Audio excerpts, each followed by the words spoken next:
Maaga pa lang, gising na si Celine. Nakaupo siya sa gilid ng kama. Hawak ang sketchpad habang sinusulat ang mga idea para sa bagong design. Maliit pa lang ang negosyo niya noon. Mga made-to-order na damit at simpleng styling para sa mga photoshoot ng kaibigan. Hindi ba dapat nagpapahinga ka na? Sabi ng boses mula sa likod.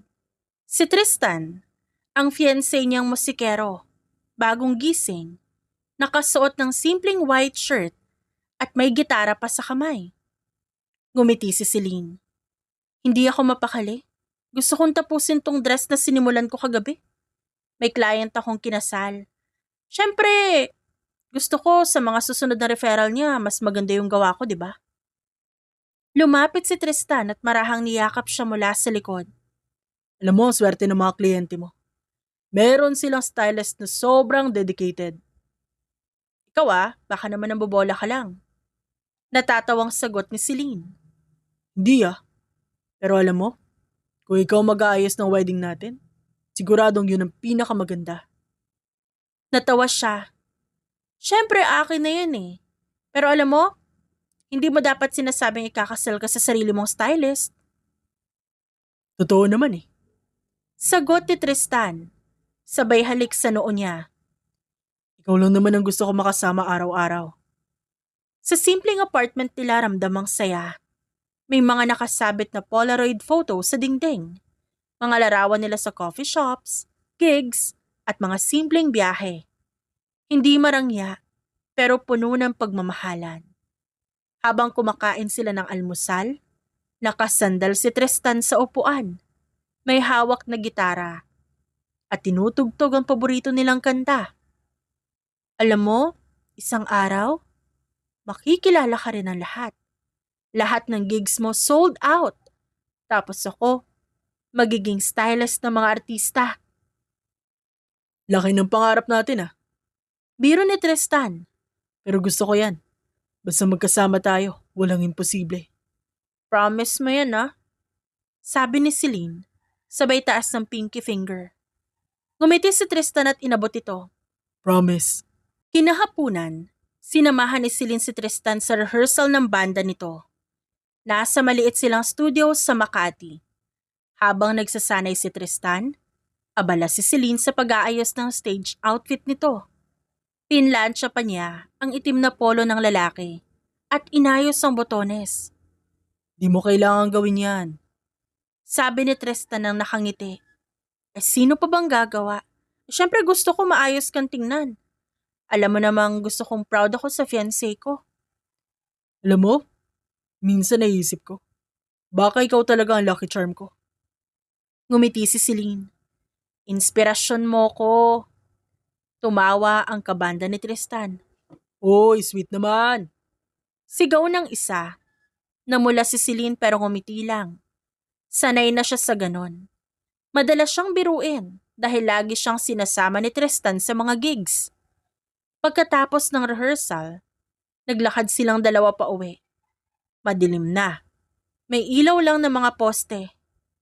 Tres, sabi ni Celine habang naglalakad.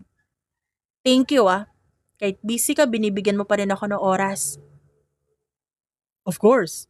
Ikaw ang dahilan kung ba't ko ginagawa to. Di ka ba napapagod sa kaka-practice? Napapagod. Pero pag nakikita ka proud sa akin, nawawala lahat ng pagod ko. Tahimik silang naglakad habang magkahawak kamay sa isa't isa. Pagdating sa bahay, napansin ni Celine ang iilang messages sa phone ni Tristan. Oh babe, may bago ka na namang fan? Biro niya habang binabasa ang mga message notification na puro heart emojis. Oo. Mga taga-follow lang sa band page. Walang mali siya yan. Sure ka Of course naman. Ikaw lang mahal ko. Okay, sige. Maniniwala muna ako sa ngayon. Pero kahit ngumiti siya, may kakaibang kutob siyang naramdaman. Lumipas ang ilang buwan, unti-unting nakilala ang banda ni Tristan. Lagi itong may tugtog, may mga imbitasyon sa events, at madalas silang nakikita sa TV guestings. Habang si Celine, Patuloy sa trabaho bilang stylist.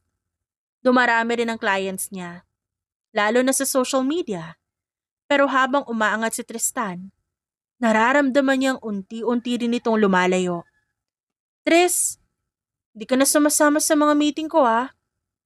Sabi ni Celine nang minsan nagkita sila. Sorry, sobrang busy lang sa rehearsals. Pero proud ako sa'yo ah. Nakikita ko yung gawa mo sa Instagram.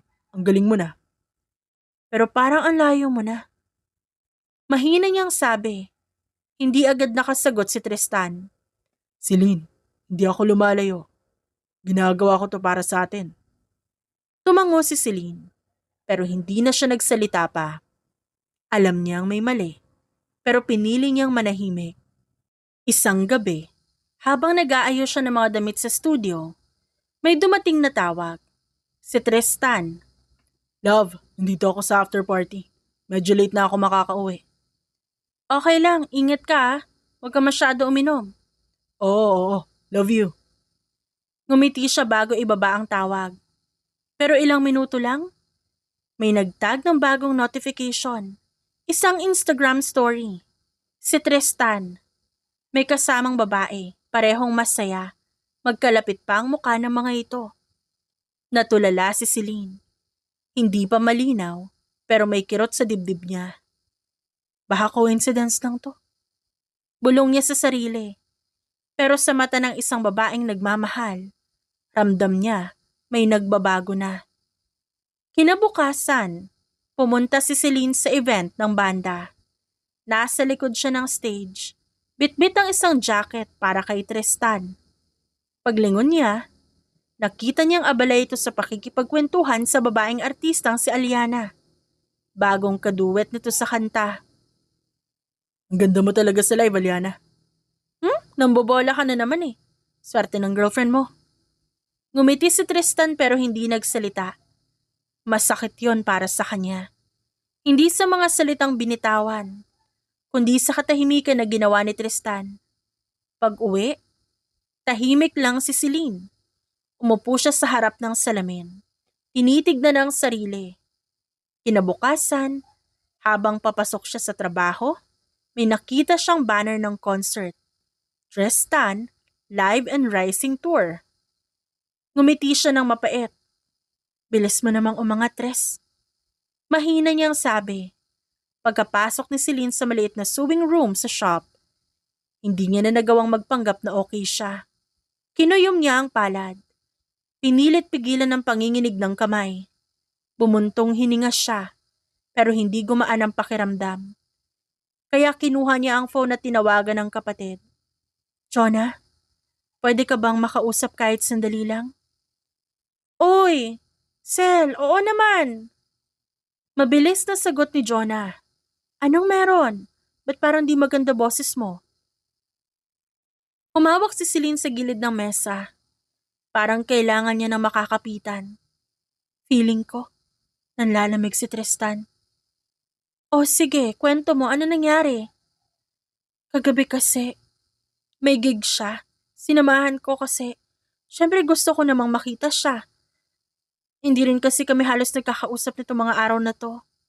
O tapos, may isang singer doon, artista, si Aliana. Nag-guest. Maganda eh. Maganda yung boses din. Hindi naman ako threatened, ate. Hindi ako ganong tao. Pero nung bumati si Tristan sa kanya, may sinabi pang, ang ganda mo talaga sa live, Aliana. Okay. Tapos, sabi ng babae, nababola ka na naman. Swerte ng girlfriend mo. Okay. At ate hindi siya sumagot. Hindi niya sinabing ako yun. Hindi niya sinabi, hindi niya tinama. Ngumiti lang siya. Yung ngiti na hindi mo alam kung para kanino. Sel, kaya ka umalis na hindi nagpapaalam, no? Hindi naman. Nagpaalam ako. Pag uwi namin, wala siyang sinabi. Tahimik lang. Ako rin tahimik. Hindi ko alam kung ano bang nararamdaman niya. O kung may nararamdaman pa ba siya. Hoy, ikaw ah. Ano ka ba? Huwag ka agad-agad mag-conclude dyan. Hindi pa naman kayo nag-uusap eh. Pero ate, ang tagal niya ng ganito. Lumandas ang luha sa pisngi ni Celine. Wala na yung mga dates namin. Hindi niya na ako hinahalikan sa noo. Wala nang pagkukusa. Hindi na siya humihingi ng opinyon ko sa mga kanta niya. Lagi siyang pagod, lagi siyang wala sa mood. Tapos kapag kasama ko, parang wala naman. Sel, mahal mo si Tristan, alam ko. Pero kailangan mo ring kilatisin ang sarili mo. Ano bang gusto mo marinig sa akin? Advice ba? O gusto mong maglabas ng hinanaing? Pareho. O sige, labas mo muna lahat. Pakiramdam ko. Pakiramdam ko wala na akong halaga sa kanya. Na mas excited siya sa music, sa gig, sa ibang tao. Alam mo yung feeling na mahal mo pa rin siya eh. Pero natatakot ka na kasi baka isang araw pagising mo hindi ka na niya mahal. Na baka kaya siya hindi sumagot kagabi kasi mas madali na para sa kanya na hindi ako i-claim kaysa aminin sa harap ng ibang tao na kami pa. Celine, teka. Hindi mo naman alam kung yun talaga ang dahilan eh. Pigil ni Jonah. Pero ate, ramdam ko eh. Ramdam ko talaga. Hindi na siya yung Tristan na minahal ko. Hindi na siya yung lalaking sabay ka kong puntahan pagkatapos ng gigs. Hindi na siya yung yumayakap sa akin pauwi. Kasi namimiss niya ako. Celine, normal lang na magkaroon ng cold face ang magpartner. Huminga ng malalim si Jonah. Okay, Celine. Pakinggan mo ako ah. Walang halong bias. Walang halong ayaw ko kay Tristan.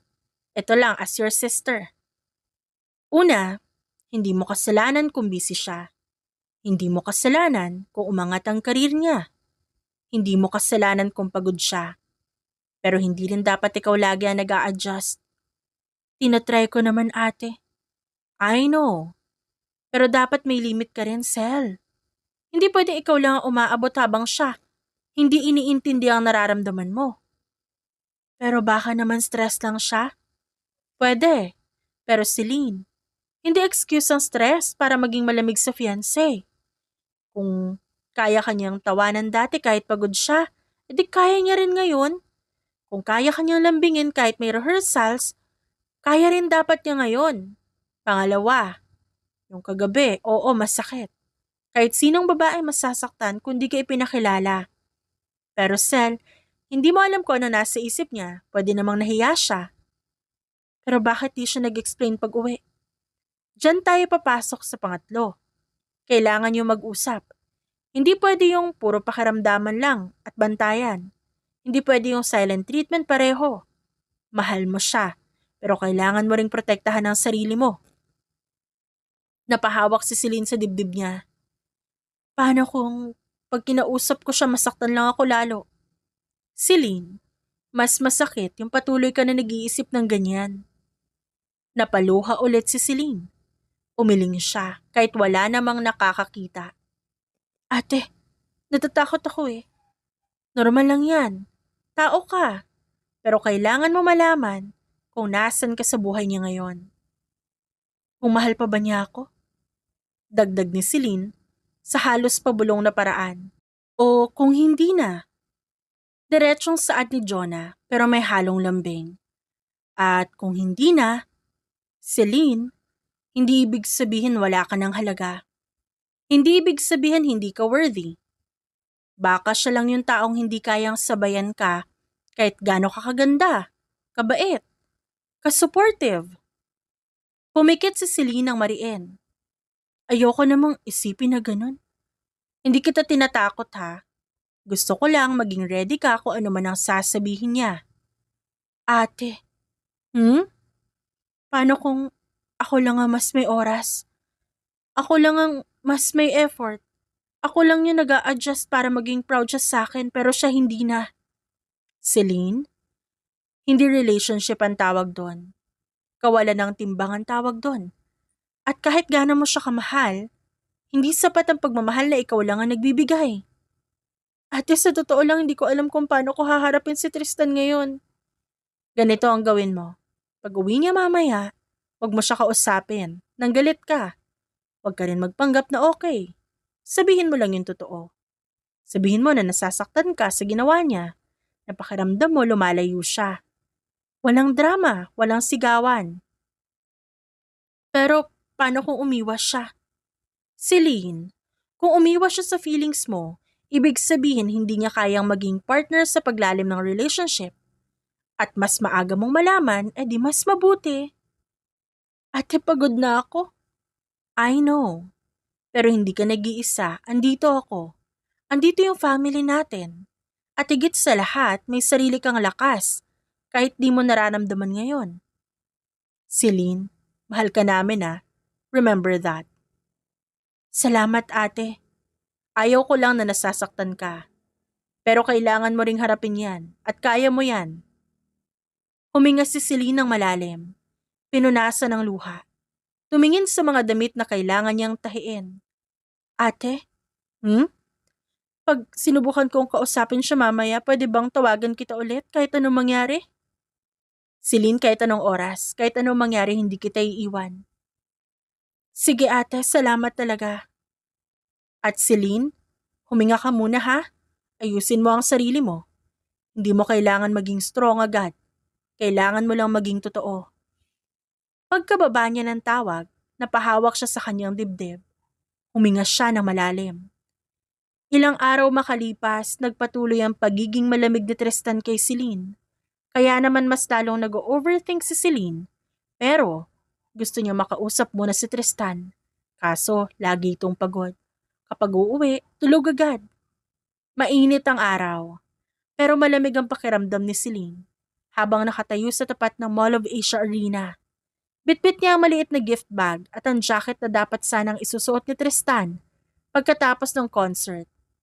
Ito ang pinakamalaking gabi ng buhay ng kanyang fiancé. At sa isip ni Celine, ito na rin ang gabi na mapapatunayan nilang magkasama nilang maaabot ang pangarap. Para sa amin to. Bulong niya. Pilit na nakangiti habang pumapasok sa VIP backstage pass area. Sa likod ng stage, abala ang mga staff. May mga cameraman, stylist, makeup artist na nagmamadali. Nakaupo si Tristan. May hawak na gitara habang inaayusan ng crew. Ngumiti siya nang makita si Celine. Hey, buti nakarating ka. Ngumiti si Celine. Maingat na iniabot ang jacket. Para sa'yo, baka lamigin ka mamaya. Salamat, Celine. Mabilis niyang tugon bago bumalik sa pag-scroll sa phone. Tahimik lang ang babae. Pinagmasdan niya ito. Iba na ang kilos. Iba na ang ngiti. Hindi na ito yung Tristan na naglalaro ng gitara sa tabi ng kalsada habang kumakain sila ng fishball. Ngayon, nasa paligid nila ang mga ilaw, camera at sigawan ng fans. Maya-maya, dumating si Aliana Cruz, nakagaw na silver, may hawak na mic at ngumiti kay Tristan. Ready ka na? This is your big night. Siyempre, kailangan kong galingan. Lalo na dahil ikaw ang guest ko. Nakatitig lang si Celine. Pinipigilan ng sarili. Guest? Bakit di niya nabanggit na fiancé niya ako? Bulong niya sa sarili. Paglabas ng banda sa stage, lumakas ang hiyawan. Tumayo si Celine sa gilid, nanonood. Habang tumutugtog, kitang-kita ang chemistry ni na Tristan at Aliana. Ngumiti siya sa una. Pinapakalma ang puso. Pero nang dumating ang duet part sa huling kanta, naghawak kamay ang dalawa. At bago matapos, humawak si Tristan sa mic. Ngayon, gusto ko ipakilala sa inyo ang babaeng nagbibigay daan para magpatuloy at naging inspirasyon ko sa musika ko. Tumaas ang kilay ni Celine. Ako to. Ako naman yun, di ba? Bulong niya sa isip. Ngunit mula sa kabilang bahagi ng stage, lumabas si Aliana. Ngumiti at niyakap si Tristan. Ladies and gentlemen, Aliana Cruz! Sigaw ng host. Hiyawan, palakpakan, flashing lights. At bago pa man makareact si Celine, hinalikan ni Tristan si Aliana sa harap ng libo-libong tao. Hindi siya makahinga. Hindi siya makagalaw. Hindi to totoo. Mahina niyang bulong at nanginginig ang kamay. Mabilis siyang pumasok sa stage area. Tinulak ang guard na humarang. Celine! Tawag ng crew pero hindi siya tumigil. Umakyat siya sa stage habang nakatutok sa kanya ang spotlight. Tristan! Ano to? Sigaw niya. Puno ng puot at luha. Natahimik ang lahat. Ang mga fans ay nagbubulungan. May hawak na cellphone at nagre-record. Si Tristan, napaatras sa halatang gulat. Celine, please, wag dito. Huwag dito! 3 taon kitang sinuportahan. Lahat ng ito, tinulungan kitang abutin. Ako ang kasama mo nung walang-wala ka. At ngayon, ganito mo ako ipapahiya sa harap ng lahat? Baka nakakalimutan mo, Tristan. Fiancé mo ako. Ngumiti si Aliana ng sarkastiko. Miss, baka kailangan mo ng pahinga. Nababaliw ka na yata eh. Di maganda si image ni Tristan yan. Hindi na siya nakapagtimpi. Isang malakas na sampalan dumapos sa pisngi ni Aliana. Nagtilian ang mga tao. May nag-live sa TikTok. May nag-picture. Celine! Bitiwan mo ako ah. Wala ka ng karapatang hawakan ako. Tinulak niya ito ng madiin. Tumama ang gitara sa sahig. Nagulat ang mga staff. Si Aliana naman sumugod sa kanya. Tinangkang sabunutan siya pero sinalag ni Celine. Security! Security! Sigaw ng stage manager. Pagkatapos ng ilang segundo naawat sila. Si Celine hingal na hingal. Nanginginig sa galit at sakit. Humarap siya kay Tristan. At higit sa lahat, sa gitna ng flash ng kamera, tiningnan niya ito ng diretsahan. Tristan, kala ko ako yung kasama mong aangat. Pero mali ako. Ginamit mo lang ako para umangat ka. Palang araw, Tristan. Makikita mo kung gaano kasakit yung ginawa mo sa akin. At pag dumating yung araw na yon, hindi mo na ako kayang abutin. Sabay tapon ni Celine ng singsing. Tapos na tayo. Tahimik si Tristan. Nangingili din ng luha pero hindi makasagot. At si Celine, tuluyan ang bumaba. Paglabas niya ng arena, bumuhos ang ulan. Hindi siya tumakbo. Hinayaan niyang mabasa ang buong katawan niya. Tumingala siya sa langit at sumigaw. Bakit ganito? Bakit mo ito ginawa sa akin, Tristan? Sigaw niya. Akala ko ako ang kasama mo hanggang umangat ka pero mali pala ako, ang tanga-tanga ko. Naglakad siya at huminga ng malalim. Pero hindi pa dito nagtatapos ang lahat. Makikita niyo kung sino ako. 3 linggo ang nakalipas. Tahimik ang buong kondo. Mag-isa si Celine sa kama. Nakabalot sa kumot at ang kanyang mga matay namumugto. Sa tabi ng unan, may mga litrato nilang dalawa ni Tristan. Punit-punit at ang ilan ay basa pa sa luha. Sa paanan ng kama, naroon ang kahon na dati pinaglalagyan nila ng mga alaala. Ngayon, bukas na yon at halatang pinagdiskitahan kagabi. Isa-isa niyang nilagay sa supot ang mga bagay na dati niyang iniingatan. Mga concert tickets, panyo, at bracelet na bigay ni Tristan. Habang nagliligpit, pilit niyang pinipigilan ang pagtulo ng luha. Wala na, Celine. Tama na. Mahina niyang sabi sa sarili. Tumayo siya, inayos ang buhok, at huminga ng malalim.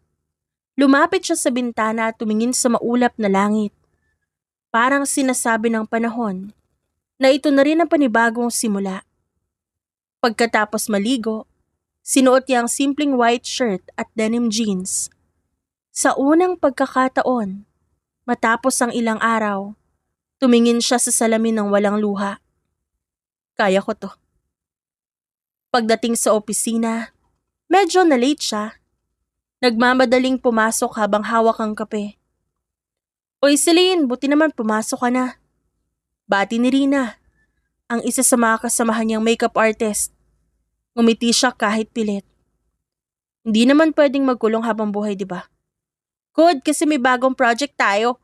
Malaking fashion shoot to para sa Star Mode magazine. Ikaw daw ang lead stylist. Ako? Oo, ikaw. Si Direk Chase ang hahawak ng shoot. Alam mo naman, perfectionist yun kaya good luck ha. Hindi alam ni Celine kung matutuwa ba siya o kakabahan. Pero para sa kanya, ito na ang isa sa mga simula ng bago niyang buhay.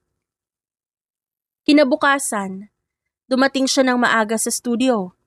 Abala na ang mga staff, nag-aayos ng mga ilaw at props. Sa gilid, nakatayo ang isang lalaking may suot na itim na jacket. Nakahawak sa clipboard, si Chase De La Vega, kilalang direktor sa fashion industry. Good morning. Magalang niyang bati. Napalingon si Chase sa kanya at ngumiti ng bahagya. You're Celine, right? Stylist for today's shoot. Opo. Perfect timing. Gusto ko simple pero classy ang team. Walang sobra, walang kulang. Tumango siya dito. Gets ko po, Direk. Lahat ng looks, neutral tones. Focus sa natural beauty. Good. Mukhang magkakasundo tayo dyan. Habang nag-aayos ng mga damit, lihim siyang tinitingnan ni Chase. Napansin nito kung paano siya magtrabaho. Maingat, tahimik, pero halatang may pag-iingat at professional sa bawat galaw.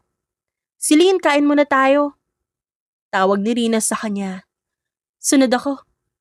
Sagot niya habang inaayos ang last set. Nilapitan siya ni Chase. May hawak itong bottled water.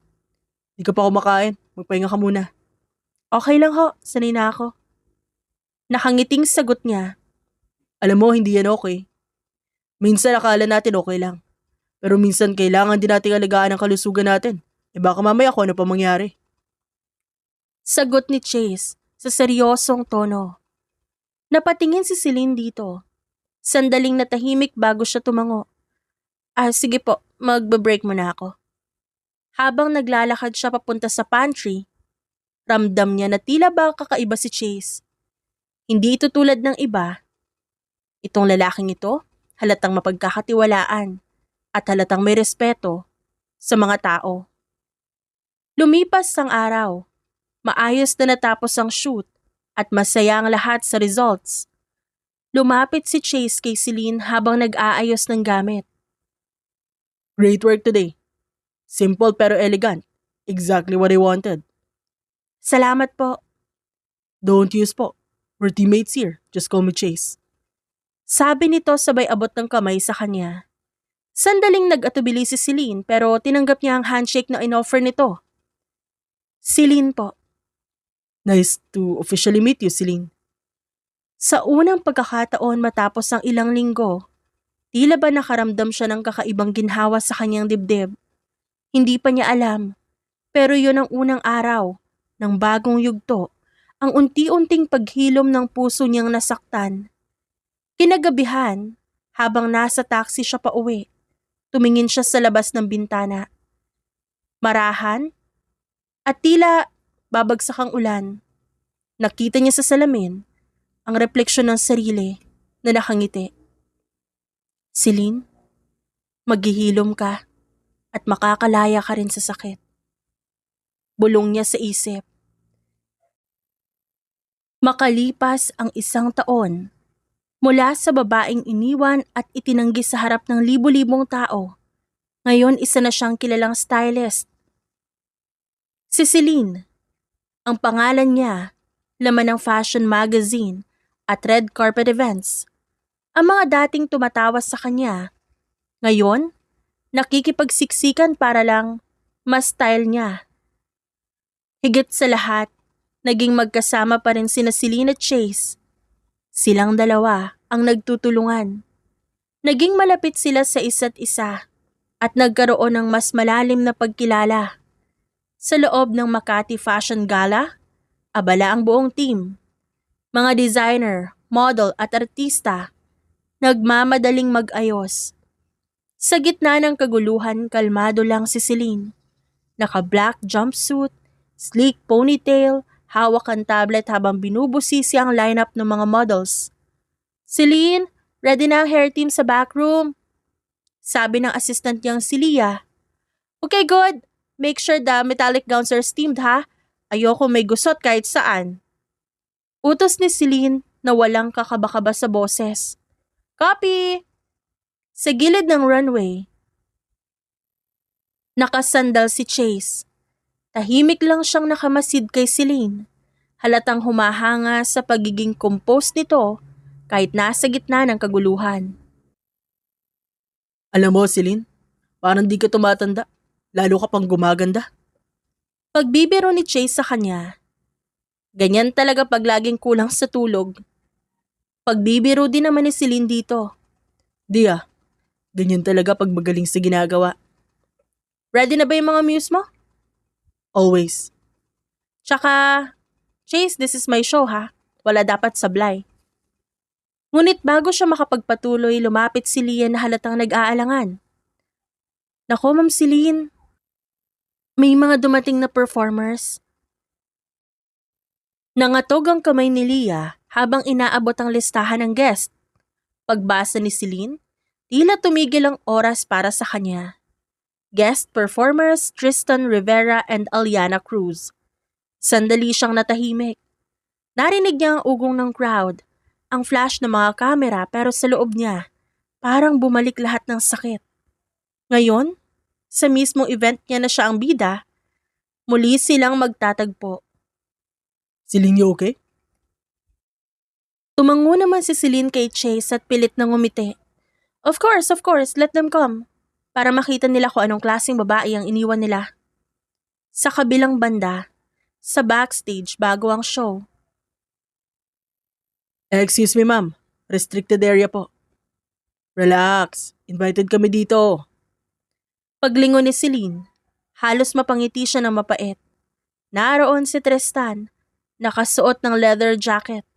Bitbit ang gitara, kasama si Aliana na nakasuot ng makintab na silver dress na halatang gawa ng iba. Oh wow! Hindi ko inaasahan na makikita ko kayo dito. Celine, Ngumiti si Tristan ng pilit. tagal na rin pala. You look different. Different good or different bad? Good. Ngumisi si Celine. That's good. Kasi gusto kong siguraduhin na makita mo kung gaano ako kaganda habang wala ka sa buhay ko. Sumabat si Aliana ng nakairap. Wow, ang confident naman. Kala ko noon stylist ka lang ng mga low-end projects. Umiti si Celine at bahagyang tumawa. Yeah, right. I am a stylist before. And I don't need a man para sumikat. Napahinto si Aliana sa narinig. Excuse me? What I said, hindi ko kailangan mang-akit ng taken para umangat. Mas malakas na sagot ni Celine. Celine, enough. Bakit, Tristan? Nahihiya ka bang marinig ng ibang tao kung paano mo ko tinrato noon? This is not the time. Hindi. I want it now. Kasi noon tumahimik ako habang tinanggi mo ko. Pero ngayon may pangalan na ako. Oras ko na para magsalita. Tahimik ang mga staff. Tila nakikinig ang bawat isa. Lumingon si Celine kay Chase. Let's start the show. Gusto ko maganda ang spotlight mamaya ha. Nang tumunog ang music intro, nagsimula nang maglakad ang mga modelo sa stage. Suot ang disenyong gawa ni Celine. Lahat ng tao ay nagpapalakpakan. Kaliwat ka ng flash ng mga kamera. Elegante, makabago at tila makapangyarihan katulad niya. Sa likod ng stage, si Tristan at Aliana ay naghahanda para sa performance. Si Aliana abala sa pag-aayos ng buhok, habang si Tristan naman nagchuchu ng gitara. Excited ka? Medyo. We just need to do this right. Sagot ni Tristan na hindi mapakali. Trust me, babe. This is our night. At nang dumating ang cue, Ladies and gentlemen, please welcome Tristan and Aliana. Palakpakan at sigawan ng fans ang maririnig. Pumasok ang dalawa sa gitna ng stage, magkahawak kamay, habang si Celine ay nanonood sa monitor. Sa gitna ng awitin, nag-ikot si Aliana at hinawakan ang mukha ni Tristan at hinalikan ito sa harap ng lahat. Napatigil si Celine. Ang isip niya ay bumalik sa gabi ng kahihiyan. Pero ngayon, hindi na siya iiyak. Tinanggal niya ang headset, huminga ng malalim. Marahang naglakad papunta ng stage. Tumahimik ang crowd nang biglang pumasok si Celine sa gitna ng runway, nang may hawak na mic. Well, that was unexpected. Sabi ni Celine, kalmado ang pananalita pero may talim. Celine, what are you doing?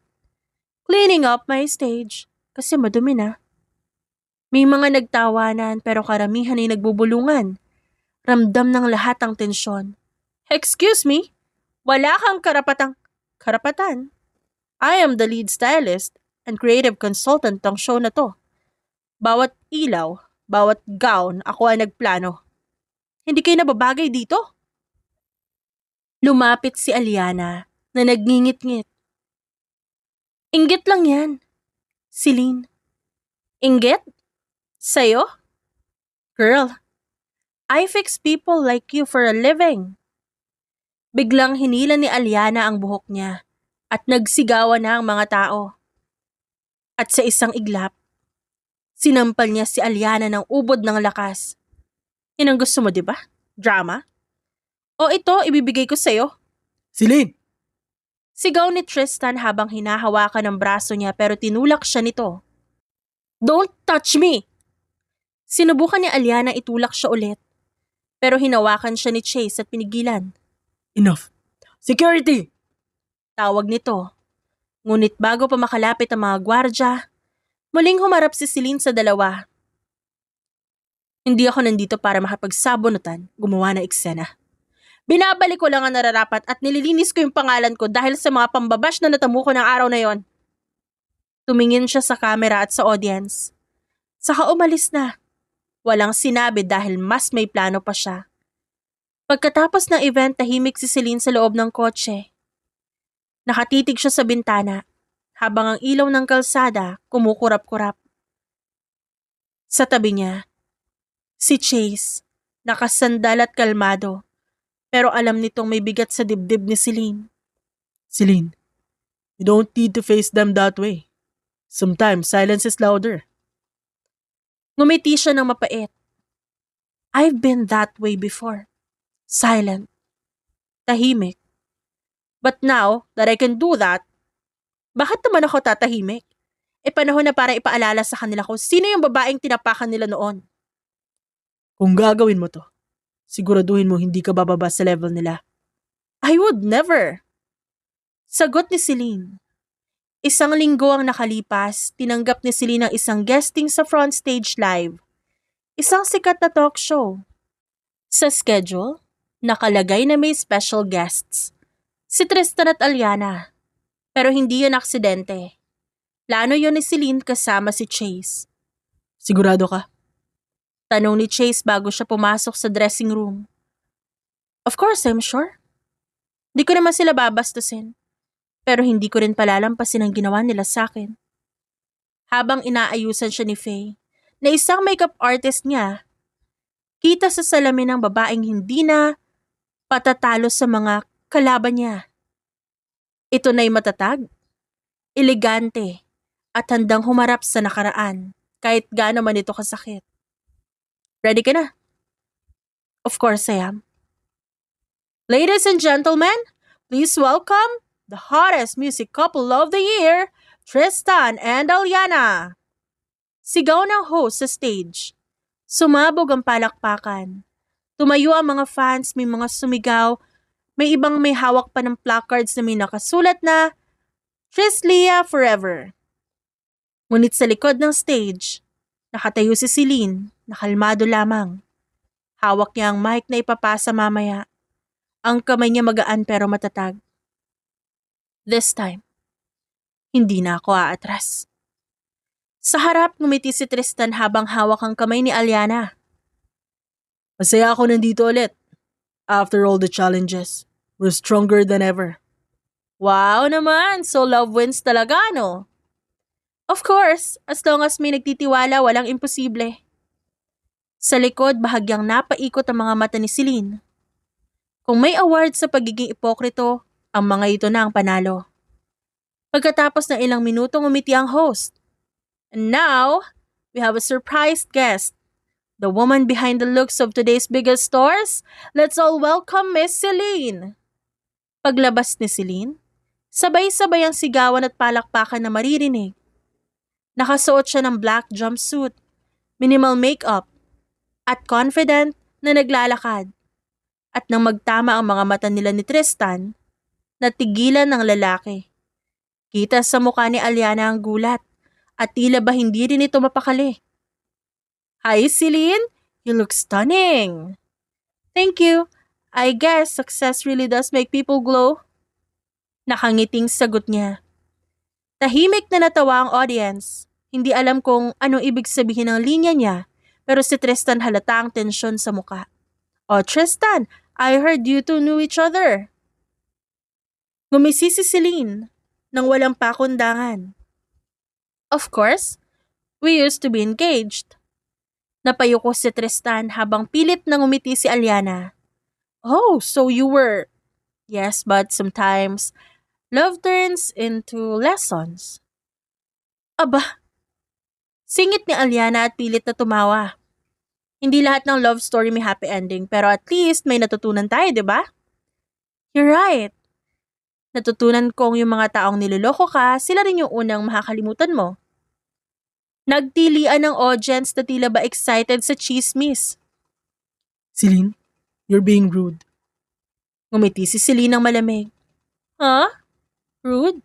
Pero nung ginawa mo akong itanggi sa harap ng buong crowd noon, gentleman ka pa rin noon. Biglang lahat ng kamera ay nakatutok na sa kanila.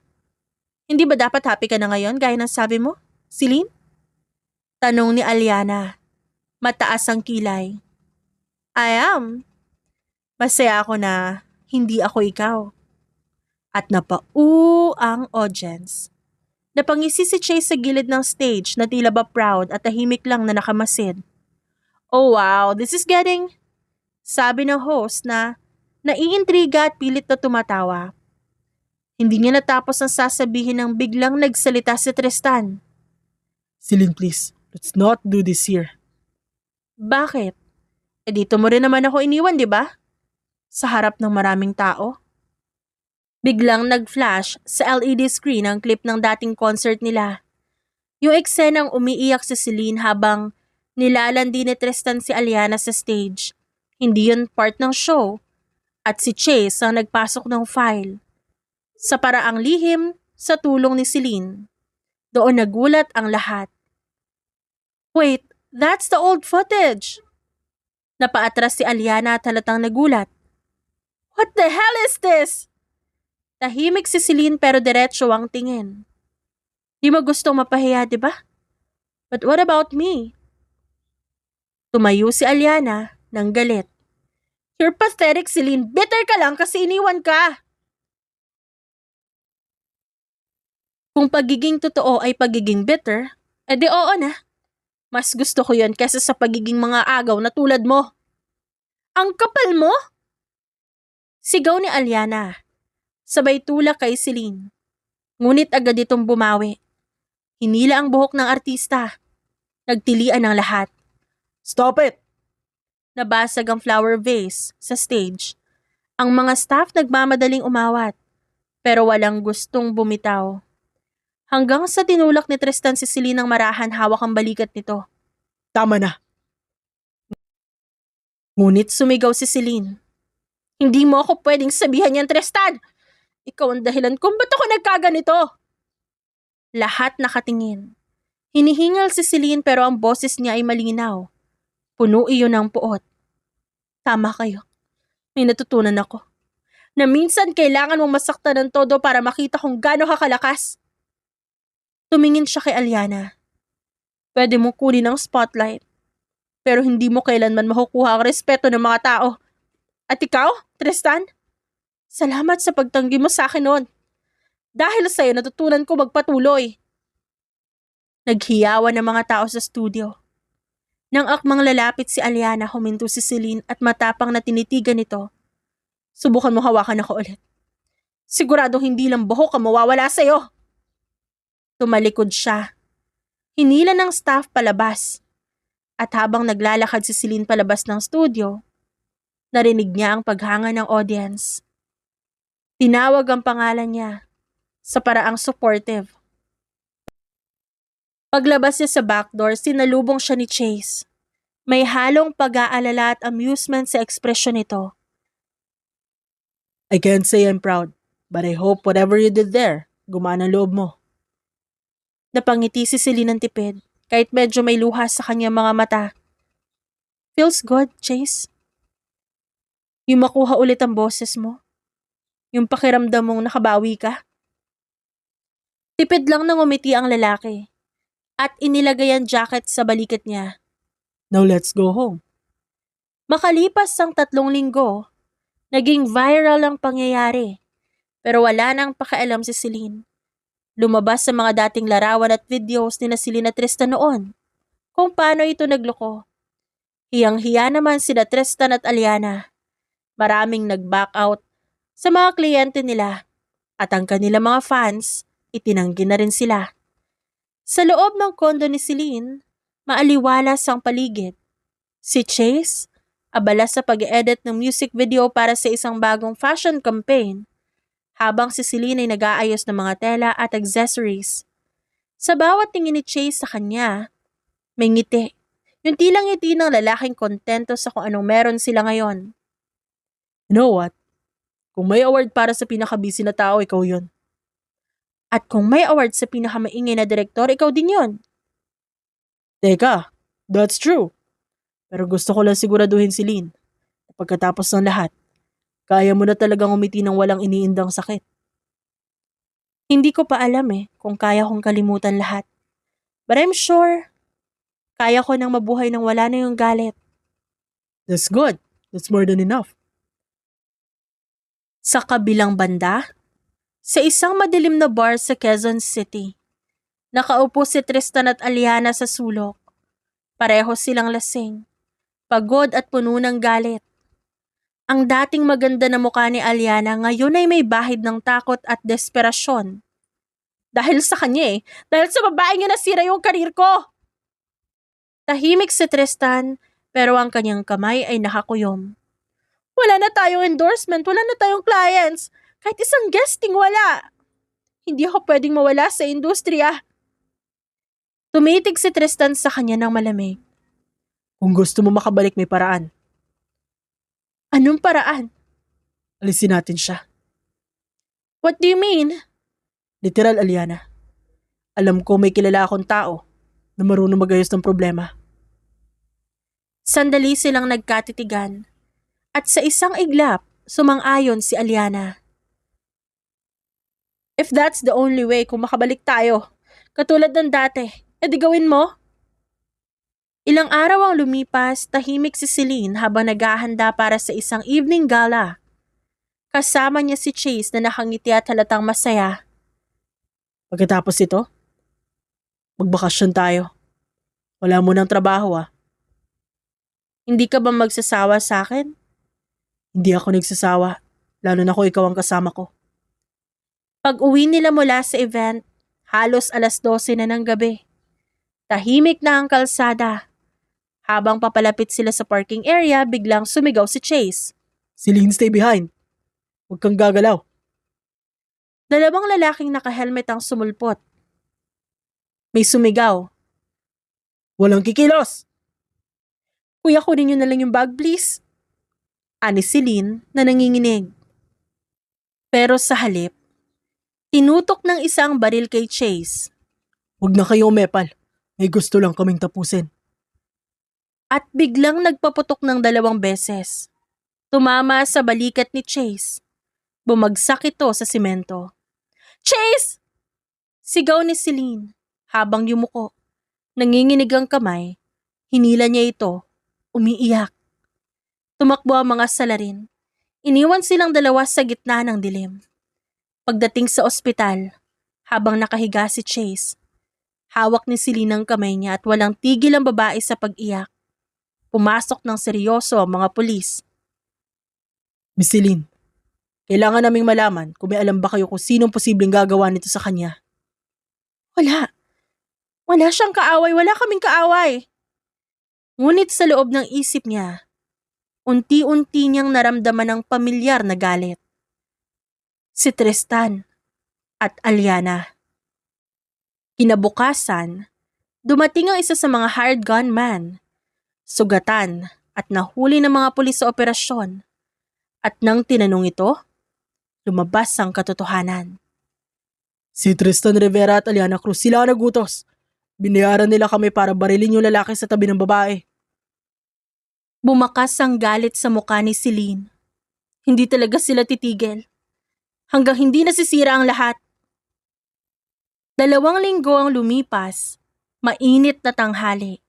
At sa harap ng media, inaresto sina Tristan at Aliana habang pinipigilan ng mga pulis ang pagsigaw ng babae. Celine, sinira mo yung buhay ko! Hindi ko sinira yan, Aliana. Kayo ang gumawa nun sa sarili nyo. Si Tristan naman ay tahimik lang, nakayuko at hawak ng pulis. Habang dumadaan siya sa harap ni Celine, nagsalita ito ng mahina.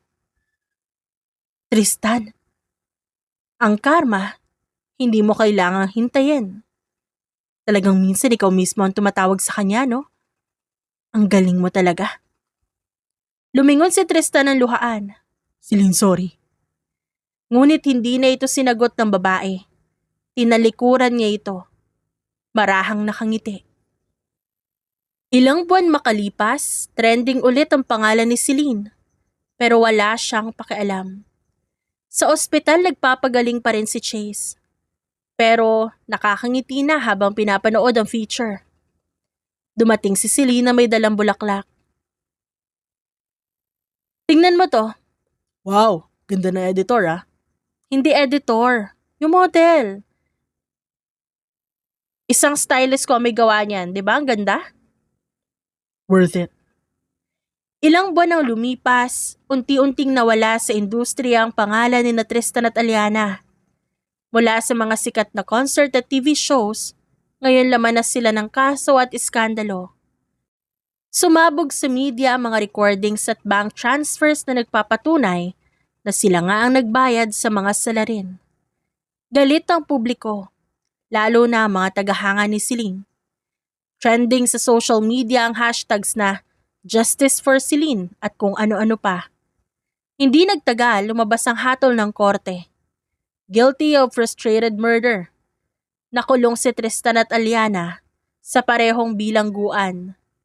Ang dating mga kamay na humahawak ng mikropono at mga korona, ngayon ay nakaposas.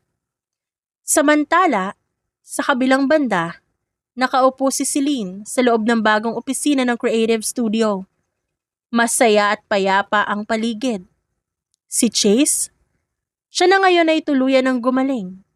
Nakangiting nag-e-edit ng bagong project habang si Celine ay abala sa pagpili ng tela para sa isang international fashion show.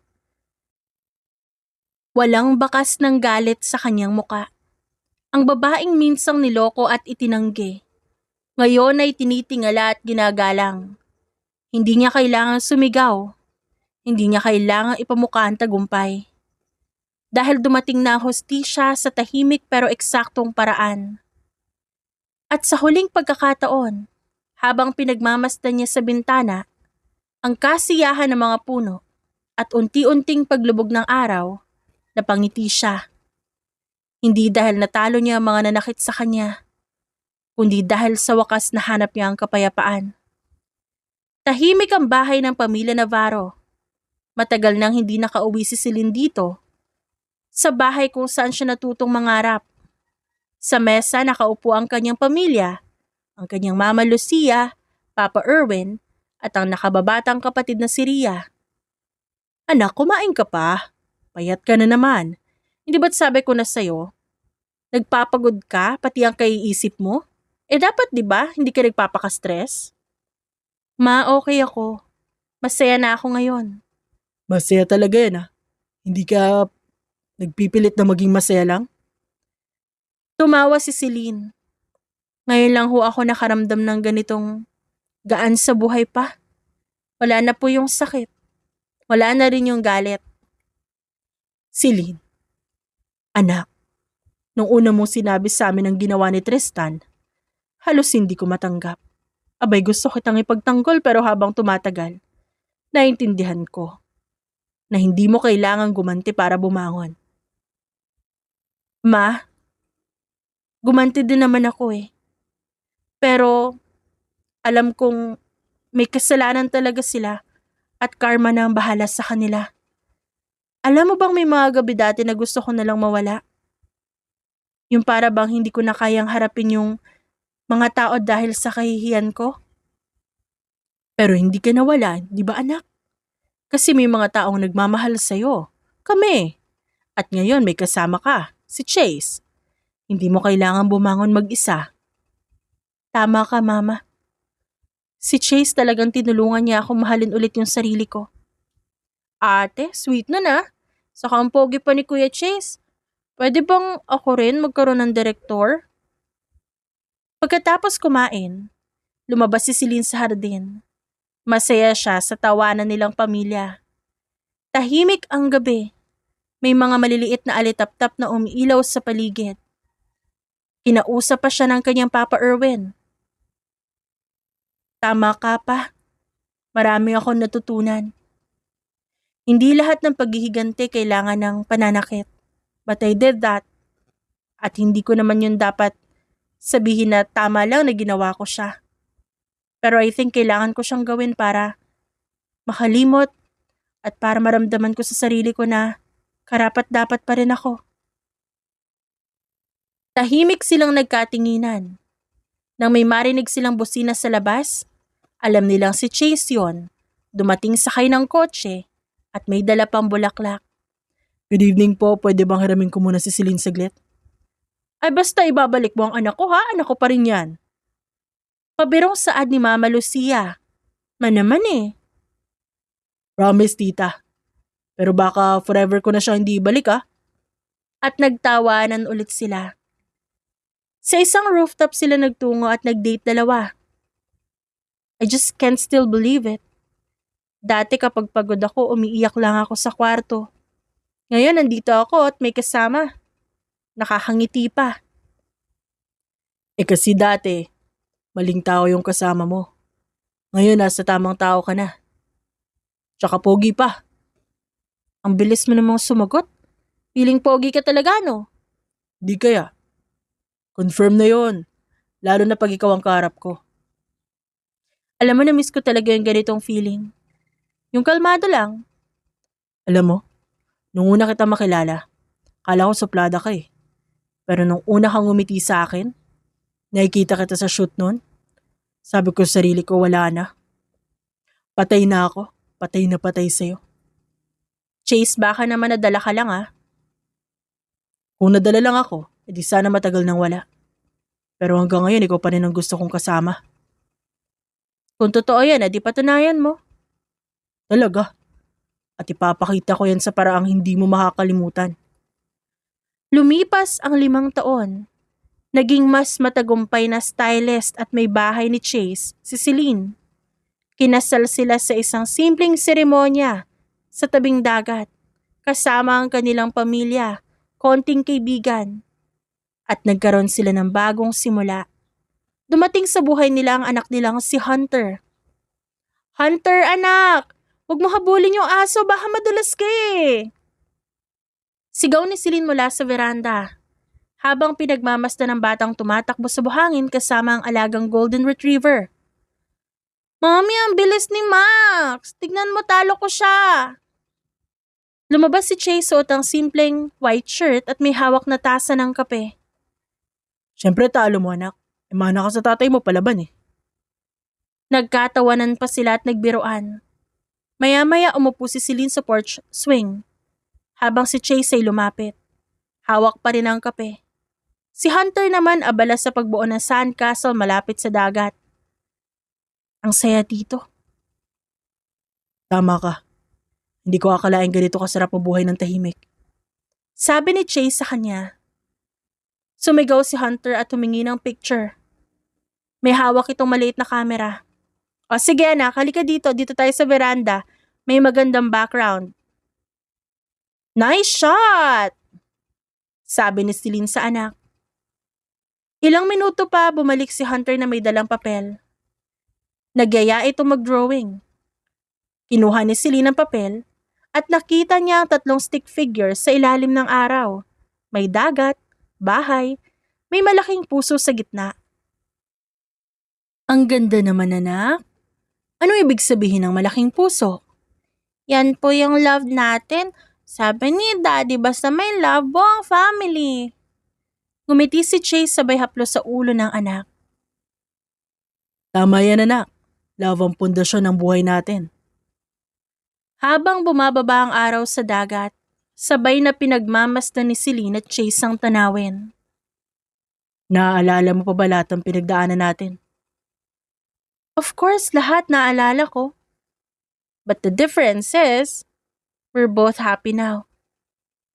Habang patuloy na lumulubog ang araw sa tabing dagat, tumakbo si Hunter paikot-ikot sa buhangin.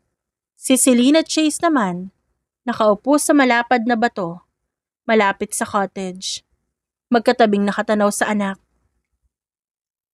Pinagmamasdan nila ito na mabilis tumatakbo.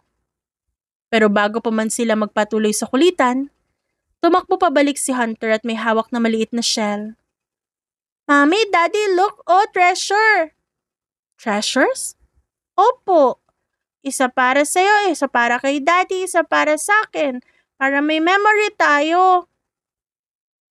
At nagtanong pa na nagtanong ang bata sa kanila. Nagpicture pa ito.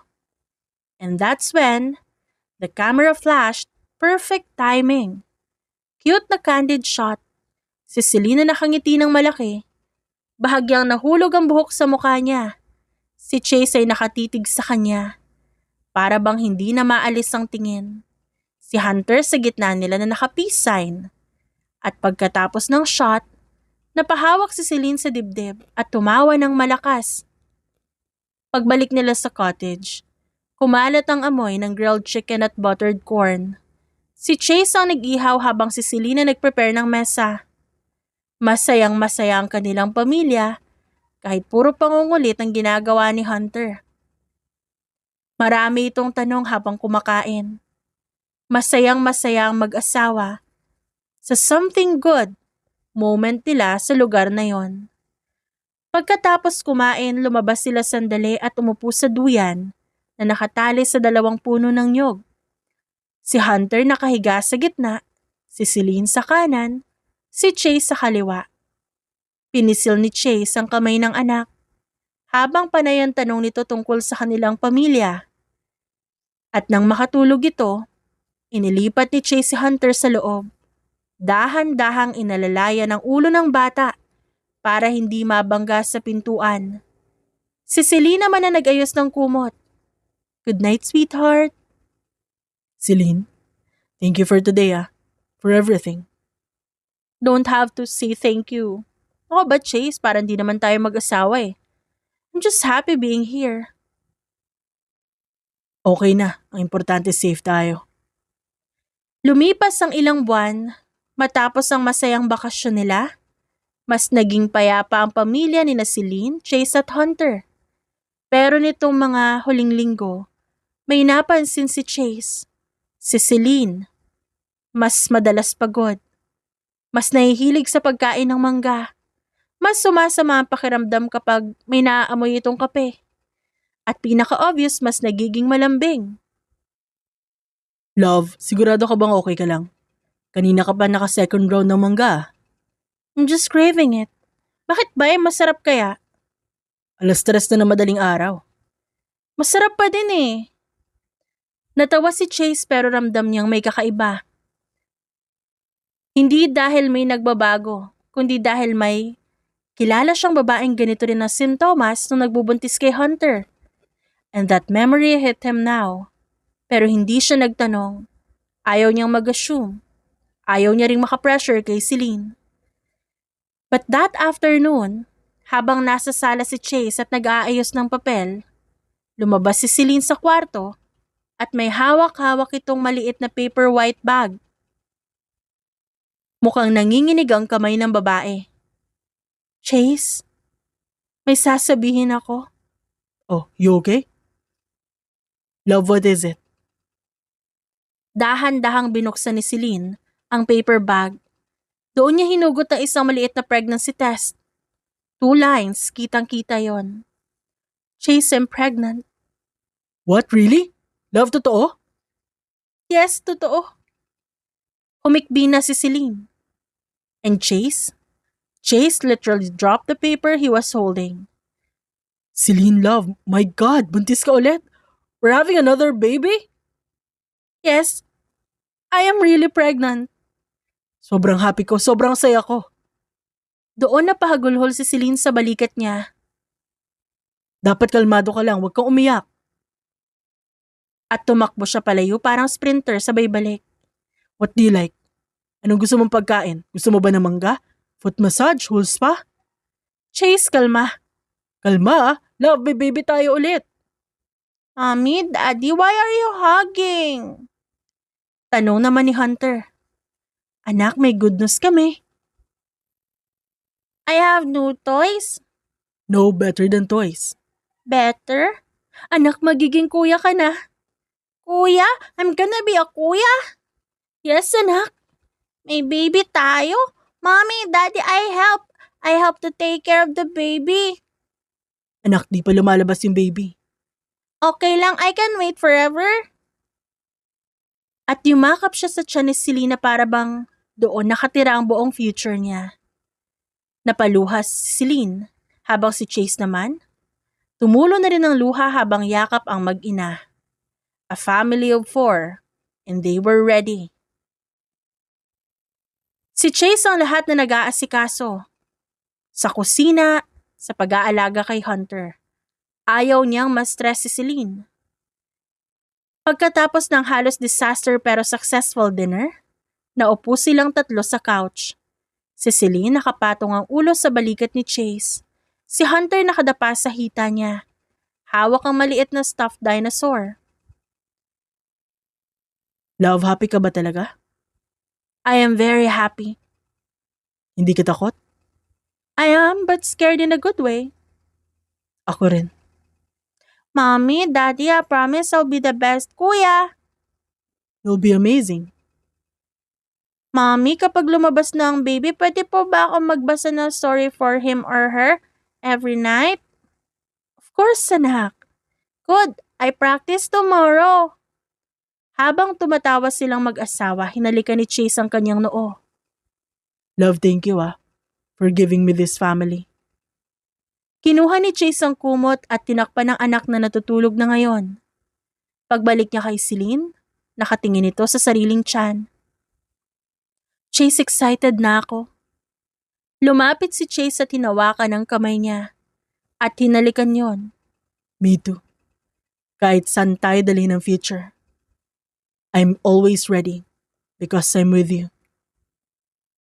At sa gabing yon, habang tahimik ang paligid at pumipintig ang bagong buhay sa tiyan ni Celine, nagyakapan sila. A family of 4, a future of love, a home built on laughter. At doon nagtatapos ang gabi pero nagsisimula ang bagong chapter ng buhay nila. Si Celine, na minsang iniwan at itinanggi. Ngayon, babaeng okay na, hindi dahil sa paghihiganting ginawa niya, kundi dahil sa kapatawaran. Si Chase, ang direktor na hindi lang gumawa ng pelikula, kundi naging tahanan ng isang pusong durog noon. At sa piling ng anak nilang si Hunter, nabuo ang kwento ng pamilya na puno ng kasiyahan, pagmamahal at pag-asa. Sa dulo, napatunayan nila, ang pinakamagandang ganti ay hindi galit, kundi kapayapaan. Dahil sa pag-ibig, doon nagsimula at doon din nagtapos ang lahat. At dito nagtatapos ang ating kwento ngayong araw. Maraming salamat po sa inyong pagsuporta at pagsubaybay. Hanggang sa muli. Paalam!